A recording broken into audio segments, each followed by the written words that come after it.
Topic जो अपना equation of motion है, तो इक्वेशन ऑफ मोशन हम लोग 9th क्लास में भी पढ़े होइएगा, सब कोई 9th क्लास में पढ़ता है। 9th क्लास में मोशन जो चैप्टर है उसमें पढ़ना है equation of motion. Equation of motion कितना था? 3 था। v equal to u plus a t, s equal to u t plus half a t square and b square minus u square equal to 2s, यही 3 था। अब यहाँ पे देखते हैं, यहाँ पे हम लोग वेक्टर भी पढ़े हुए हैं और यहाँ पे हम लोग डायरेक्शन से भी मतलब है थोड़ा एडवांस हो चुके हैं। तो क्या हम लोग ये वाला जो है, ये वाला क्या हो गया अपना जो नॉर्मल हम लोग बेसिक पढ़ते हैं वो हो गया, उसमें डायरेक्शन से कोई मतलब नहीं था। अब क्या है, हम लोग को डायरेक्शन से भी मतलब है, हम लोग थोड़ा आगे हो गए हैं और बड़े हो गए हैं। तो देखिए अब डायरेक्शन का जब यूज करना है तब हम लोग कैसे इसी को वेक्टर फॉर्म में कैसे लिखते हैं। पहला वाला क्या था? v equal to u plus a t, v equal to u plus a t. V क्या होता है? Final velocity. यू क्या होता है? Initial velocity. तो यहाँ पे देखिए वेक्टर फॉर्म में लिखने के लिए क्या हो जाएगा, v फाइनल का वेक्टर लगा दिए, v इनिशियल का वेक्टर लगा दिए, प्लस ये क्या होता है? वेक्टर क्वांटिटी होता है, इस पर वेक्टर लगा दिए, t हो गया। ये क्या हो गया? v equal to u plus a t का वेक्टर फॉर्म। दूसरा देख लेते हैं, s equal to u t plus half a t square. क्या होता है? s क्या होता है? वेक्टर होता है, इस पर वेक्टर लगा दिए, इक्वल टू u क्या हो गया? v initial. v इनिशियल क्या हो जाएगा? वेक्टर हो जाएगा, प्लस ये क्या हो गया? Plus half a vector T square. क्या कोई डाउट यहाँ तक? कोई डाउट नहीं। अब देखिए यहाँ पे सबसे ज्यादा इंपॉर्टेंट है v square minus u square equal to 2as। क्या वेक्टर में जो नॉर्मल मैथमेटिक्स चलता है? नहीं चलता है। क्या वहां पे यूज होता है? डॉट प्रोडक्ट या क्रॉस प्रोडक्ट। तो यहाँ पे हम लोग क्या कर रहे हैं, वी स्क्वायर को डॉट प्रोडक्ट लेकर चल रहे हैं क्योंकि हमको स्केलर चाहिए। वी स्क्वायर इक्वल टू क्या हो जाएगा? V vector dot v vector minus, इसको फाइनल मानना पड़ेगा, माइनस इनिशियल वेलोसिटी क्या? V initial dot v initial. कोई डाउट नहीं, equal to 2a vector dot s vector. क्या किसी को कोई प्रॉब्लम हुआ यहाँ तक? कोई प्रॉब्लम नहीं है। अगर हमसे कोई पूछ दे इक्वेशन ऑफ मोशन को क्या कन्वर्ट कर सकते हैं आप वेक्टर फॉर्म में? कर सकते हैं। क्या मैंने करके दिखाया? बिल्कुल करके दिखाया। बात यहाँ तक कंप्लीट हुआ? कंप्लीट हो गया बात अपना। इक्वेशन ऑफ मोशन समझ में आ गया। इक्वेशन ऑफ मोशन लगता कब है? देखिए इक्वेशन ऑफ मोशन लगाने के लिए कंडीशन क्या होना चाहिए? क्या हम लोग हर जगह इक्वेशन ऑफ मोशन लगा सकते हैं? नहीं लगा सकते। इक्वेशन ऑफ मोशन लगाने के लिए सबसे पहला जो कंडीशन है कि एक्सीलरेशन क्या होना चाहिए? कांस्टेंट होना चाहिए। एक्सीलरेशन अगर कांस्टेंट है तभी हम लोग इक्वेशन ऑफ मोशन लगा सकते हैं। अब चलिए यहाँ पे 2-3 पॉइंट को देखने के समझने की कोशिश करते हैं। पहला पॉइंट अपना देखिए यहाँ पे लिखा हुआ, we can apply equation of motion only and only when acceleration is constant। Acceleration अगर कांस्टेंट होगा तभी हम लोग क्या कर सकते हैं? इक्वेशन ऑफ मोशन को लगा सकते हैं। एक्सीलरेशन कांस्टेंट होगा तभी हम लोग क्या कर सकते हैं? इक्वेशन ऑफ मोशन को लगा सकते हैं।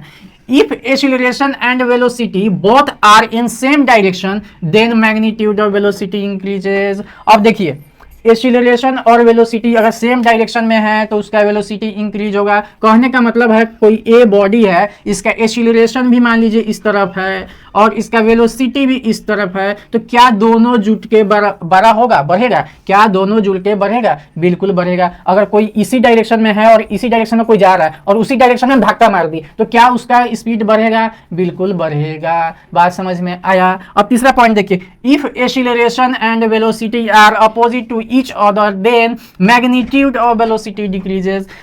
Magnitude of velocity decreases. इसका कहने का मतलब क्या है? इसका कहने का मतलब है कि मान लीजिए वेलोसिटी इधर था और एक्सीलरेशन क्या है? इधर है, तो क्या वेलोसिटी बढ़ेगा? नहीं बढ़ेगा। वेलोसिटी क्यों नहीं बढ़ेगा? क्योंकि एक्सीलरेशन अलग डायरेक्शन में है और वेलोसिटी अलग डायरेक्शन। मानिए आप ऐसे दौड़ के जा रहे हैं और हम पीछे से पकड़ के खींच दे तो क्या आपका वेलोसिटी बढ़ेगा? नहीं बढ़ेगा। क्या हम ऐसे पीछे पकड़ के खींच ले रहे हैं तो आपका वेलोसिटी बढ़ेगा? नहीं बढ़ेगा। मान लीजिए गाड़ी हम लोग चला रहे हैं, ब्रेक लगा है, तो क्या स्पीड घटेगा? घटता है ना। हाँ, तो उसी को बोलते हैं कि एक्सीलरेशन डाउन किए हैं। ब्रेक जब लगाते हैं तो एक्सीलरेशन नहीं होता है, डी एक्सीलरेशन होता है। गाड़ी क्या होता है? स्लो होता है। तो उसी को बोलते हैं कि अगर एक्सीलरेशन क्या है? वेलोसिटी कहाँ रहता है? आगे की तरफ रहता है। ब्रेक लगाने से एक्सीलरेशन पीछे की तरफ लग जाता है तो क्या होता है? उसका वेलोसिटी डाउन हो जाता है। बात यहां तक पूरा क्लियर हुआ? ठीक है। क्वेश्चन को देखिए, एक क्वेश्चन में क्या दिया हुआ है, a particle is dropped from the tower from different position then find the ratio of time to reach the ground. Question क्या बोल रहा है? एक पार्टिकल को टावर के डिफरेंट पोजीशन से छोड़ा गया है, तो रेशियो ऑफ टाइम बताइए। देखिए पहला केस क्या दिया हुआ? पहला केस में टावर के एच हाइट से छोड़ा जा रहा है किसी पार्टिकल को। दूसरा केस क्या है? 2h हाइट से छोड़ा जा रहा है, 3h हाइट से छोड़ा जा रहा है, 4h हाइट से छोड़ा जा रहा है। 4 केस दिया हुआ है। इसका कहने का मतलब है कि मान लीजिए हमारे पास एक पार्टिकल है, यहाँ हम h हाइट से छोड़ दिए, फिर यहाँ थोड़ा 2h हाइट पर पहुंचे, 2h हाइट से छोड़ दिए, फिर 3h हाइट से छोड़ दिए, फिर 4h हाइट से छोड़ दिए, तो हमारा टाइम ऑफ फ्लाइट जो होगा उसका रेशियो क्या होगा? जो टाइम का रेशियो हमसे पूछा गया है, मान लीजिए यहां से यहां तक आने में क्या समय लगा, हम लोग मान लेते हैं यहां से यहां तक आने में समय लगा t1, इसमें क्या लग गया t2 लग गया, इसमें क्या लग गया t3 लग गया, इसमें क्या लग गया t4 लग गया। किसी को कोई प्रॉब्लम यहां तक? कोई प्रॉब्लम नहीं है। अब देखिए जब हम किसी पार्टिकल को छोड़ते हैं तो इनिशियल वेलोसिटी क्या होता है? 0 होता है। इनिशियल वेलोसिटी किससे लिखते हैं? u से लिखते हैं। u इक्वल टू क्या हो जाएगा अपना? 0 हो जाएगा। किसी को कोई दिक्कत नहीं, चारों केस में u क्या हो जाएगा? 0 हो जाएगा, क्योंकि पार्टिकल रेस्ट में है, उसको छोड़ा जा रहा है। ठीक है, यहां तक किसी को कोई दिक्कत? कोई दिक्कत नहीं है। हमारे पास दिया हुआ क्या है? अब देखिए ध्यान से इधर, हमारे पास क्या दिया हुआ है? इनिशियल वेलोसिटी दिया हुआ है, और क्या दिया हुआ है? डिस्टेंस दिया हुआ है, ये डिस्टेंस ही हुआ ना, ये हाइट दिया हुआ है, इनिशियल वेलोसिटी दिया हुआ है, हाइट दिया हुआ है। तो क्या कोई हमारे पास ऐसा फार्मूला है जिसमें इनिशियल वेलोसिटी, हाइट और टाइम का यूज होता है? बिल्कुल होता है। क्या इस सारे केस में जो एक्सीलरेशन है, एक्सीलरेशन g के बराबर होगा? क्यों g के बराबर होगा? क्योंकि ये जो पार्टिकल है ये ग्रेविटेशन फोर्स जो g होता है, जो ग्रेविटेशन फोर्स होता है उसी के कारण नीचे आ रहा है, इसलिए एक्सीलरेशन क्या होगा? g के बराबर होगा। हम लोग अपने सहूलियत के लिए g कितना लेंगे? g इक्वल टू 10 लेंगे। ठीक है, किसी को कोई यहाँ तक प्रॉब्लम? कोई प्रॉब्लम नहीं। चारों केस में एक्सीलरेशन g होगा, और एक्सीलरेशन g किसके बराबर होगा? 10 के बराबर होगा। ठीक है, एक्सीलरेशन जी होगा, और उसका हम वैल्यू कितना अज्यूम करके चलेंगे? 10 अप्रॉक्स 10 होता नहीं है कंप्लीट, लेकिन 10 ही हम लोग क्वेश्चन सॉल्व करने के लिए अपने सहूलियत के लिए लेते हैं। ठीक है, अब देखिए पहले केस में अगर हम लोग देखें, पहला केस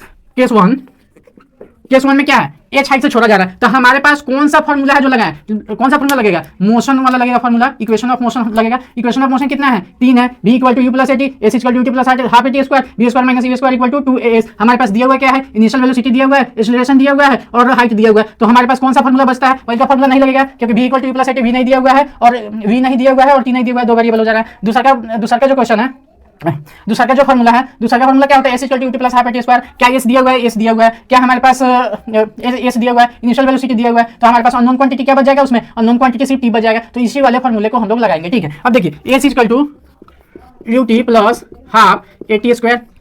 क्या अपन अगर इस केस में लिखे, इस केस में, तो एस इक्वल टू क्या हो जाएगा? एच हो जाएगा। यू क्या है? 0 है, तो ये वाला पूरा क्या हो जाएगा? 0 हो जाएगा। ये 0 हो जाएगा पूरा। ये कितना हो जाएगा? ये किसके बराबर हो जाएगा? ए इक्वल टू जी है, तो इसको लिख सकते हैं हाफ जी टी1 स्क्वायर। कोई दिक्कत? कोई दिक्कत नहीं। अब दूसरा क्या केस में देखिए, केस टू में क्या हो जाएगा? हमारे पास s equal to u t plus half a t square. कोई दिक्कत? कोई दिक्कत नहीं। अब एस के जगह पर क्या है? 2h है। 2h इक्वल टू यू क्या है? 0 हो जाएगा, हाफ जी टी2 स्क्वायर। इसी तरह तीसरा क्या केस 3 क्या हो जाएगा? बोलो जल्दी बोलो। केस 3 क्या हो जाएगा? 3h equal to half g t three square. Case 4 क्या हो जाएगा? केस 4 हो जाएगा 4h equal to half g टी4 स्क्वायर। क्या ये चारों केस हम देख लिए? क्या ये चारों केस हमने लिख लिया? क्या अब अपन रेशियो लिख सकते हैं इसका, या नहीं लिख सकते हैं? बिल्कुल, इसका रेशियो हम लोग जब मन जैसे मन हम लोग इसका रेशियो अब लिख सकते हैं। क्या किसी को कोई प्रॉब्लम है? अब यहाँ पे नहीं है प्रॉब्लम।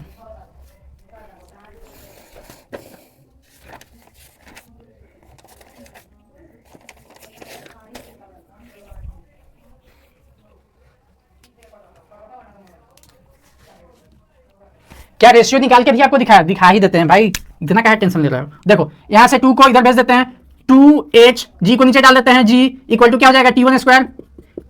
तो यहां से क्या हो जाएगा? रूट अंडर 2h बाई जी, क्या हो जाएगा? इक्वल टू t1 अपना कितना आ गया? इतना आ गया। t2 उसी तरह निकालेंगे, t3 निकालेंगे, t4 निकालेंगे, t4 निकालेंगे, और t5 होता है t5 निकालेंगे, और सबका क्या करेंगे? t1 t2 t3 t4 कर देंगे, रेशियो निकाल देंगे। ठीक है, चलिए अब एक और क्वेश्चन करते हैं। A car starts from rest and accelerates uniformly with uniform acceleration. If it covers 600 meters in 10 seconds, then find time taken by the car for 200 meter. दिया हुआ क्या है? बोल रहा है कि एक कार है जो स्टार्ट होता है रेस्ट से, वो यूनिफॉर्मली ट्रेवल कर रहा है, यूनिफॉर्म एक्सीलरेशन के साथ वो ट्रेवल कर रहा है। यूनिफॉर्म एक्सीलरेशन का मतलब क्या है? कि एक्सीलरेशन बढ़ घट नहीं हो रहा है, एक फिक्स एक्सीलरेशन है। बात यहाँ तक समझ में आया? तो दिया हुआ है कि अगर वो यूनिफॉर्मली एक्सीलरेशन के साथ ट्रेवल कर रहा है तो 600 मीटर जो है वो कितने सेकंड में? 10 सेकंड में ट्रेवल कर रहा है। तो आपको निकालना क्या है? 200 मीटर कितना सेकंड में ट्रेवल करेगा? क्या हम निकाल सकते हैं? बिल्कुल निकाल सकते हैं। देखिए 600 मीटर, भी इनिशियल क्या है? 0। सोल्यूशन लिख रहे हैं यहाँ पे, कलर चेंज करते हैं।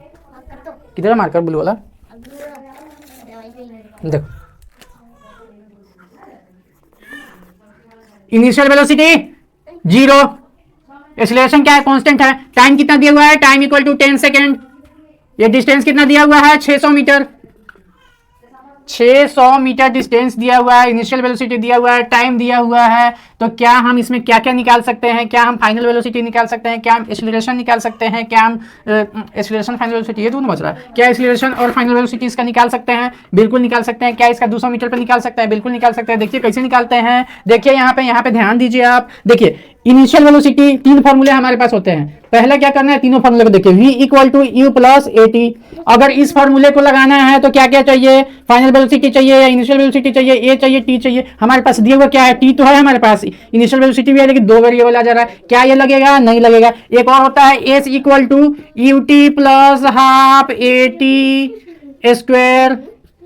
क्या ये वाला फॉर्मूला लगेगा, लग सकता है। एस दिया हुआ है आपको, यू दिया हुआ है आपको, टी दिया हुआ है, तो इसमें वेरिएबल कौन सा बच रहा है, ये बच रहा है। इसका मतलब है कि पहले हम इस फॉर्मूले को लगा के क्या करेंगे, अपना एक्सीलरेशन निकाल लेंगे। निकाले, देखिए निकालते हैं यहां से। एस इक्वल टू, एस कितना है आपको 600 इक्वल टू क्या हो जाएगा आपको, यू 0 है तो ये कितना हो जाएगा, 0 हो जाएगा, equal to half a into t कितना है 10 का स्क्वायर, कितना आ जाएगा 600 equal to half a into 10 का स्क्वायर कितना हो जाएगा 100। 0 से 0 कट गया, इधर 2 आ गया 16। ए इक्वल टू क्या आ गया, ए इक्वल टू क्या आ गया 12 आ गया, 12 मीटर पर सेकेंड स्क्वायर। क्या ये आपको कोई डाउट है यहाँ तक? अब मैंने एक्सीलरेशन निकाल लिया, तो क्या हम यहाँ पे वेलोसिटी निकाल सकते हैं? क्या हम यहाँ पे वेलोसिटी निकाल सकते हैं 200 मीटर के बाद? निकाल सकते हैं। कौन सा फॉर्मूला लगाएंगे, कौन सा फॉर्मूला लगाएंगे यहाँ पे वेलोसिटी निकालने के लिए? ब्रो तुम लोग ध्यान ही नहीं दे रहे हो, थोड़ा ध्यान भी दे लो इधर।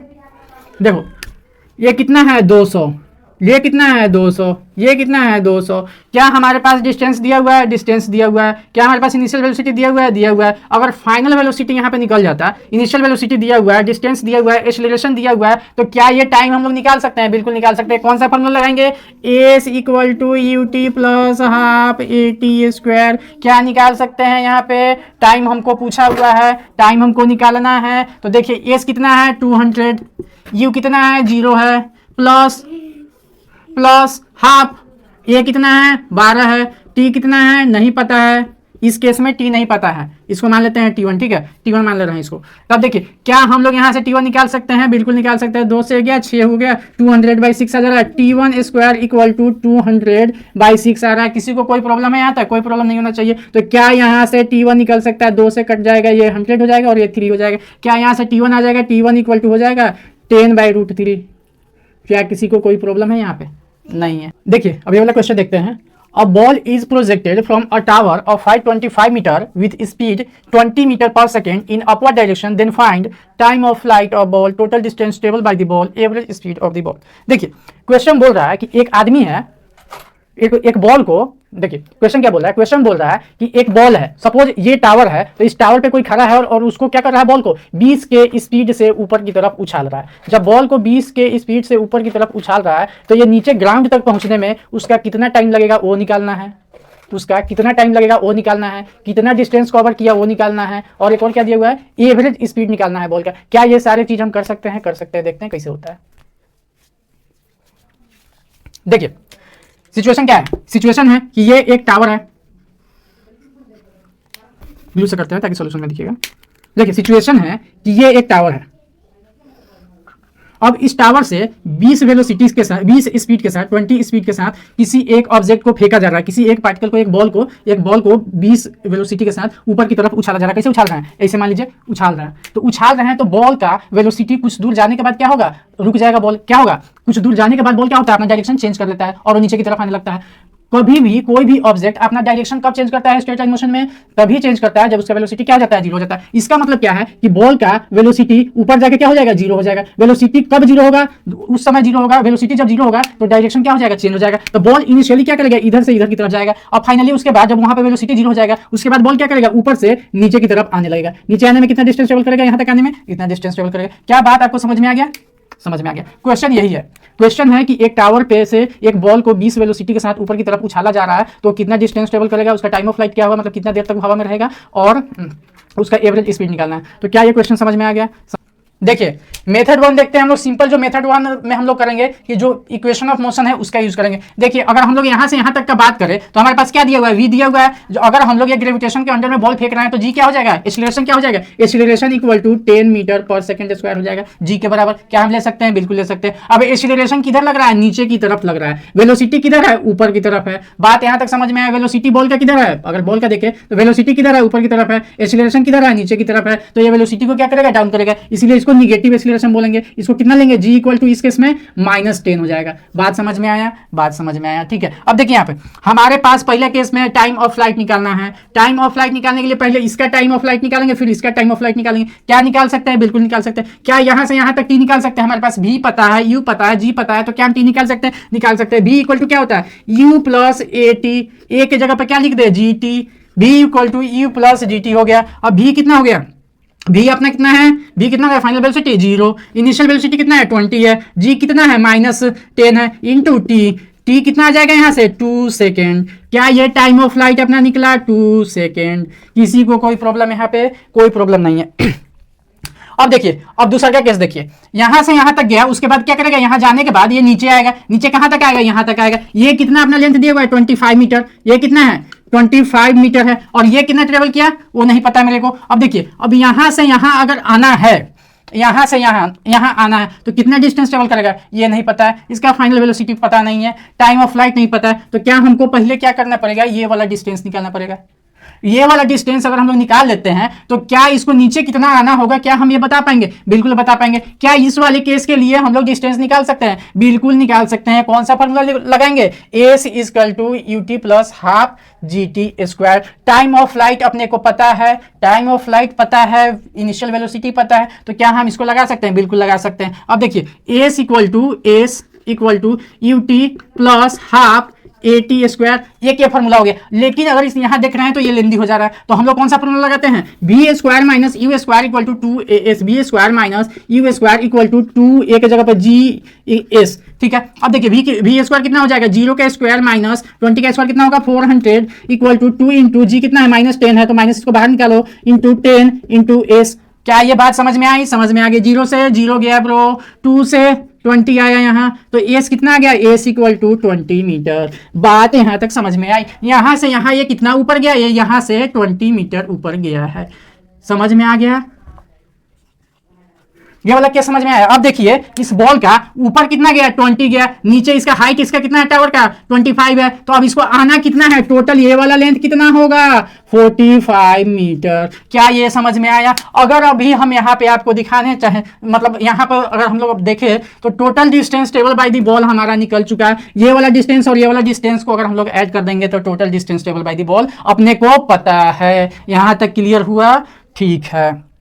अब देखिए हमारे पास यहाँ क्या है, वेलोसिटी क्या है 0 है, तो इनिशियल वेलोसिटी, अब अगर इस वाले केस को अलग लेते हैं तो यहाँ पे क्या हो जाएगा, इनिशियल वेलोसिटी 0, फाइनल वेलोसिटी अपने को पता नहीं है। क्या डिस्टेंस पता है, डिस्टेंस 45 पता है, तो अगर डिस्टेंस पता है फाइनल वेलोसिटी नहीं पता है, जी कितना होगा, जी 10 होगा, तो क्या हम लोग निकाल सकते हैं कि उसका टाइम ऑफ फ्लाइट कितना होगा, निकाल सकते हैं। देखिए कैसे निकालते हैं, s equal to u t plus half AT square को GT स्क्वायर कर देते हैं। क्या एस कितना दिया हुआ है 45 दिया हुआ है ब्रो, यू कितना है 0 है, तो ये हो जाएगा 0, हाफ जी कितना है 10 है, टी कितना है नहीं पता है, तो क्या ये निकल जाएगा 90 equal to t square 10t square, 90 equal to 10t square, 0 से 0 गया, टी इक्वल टू कितना आ गया 3।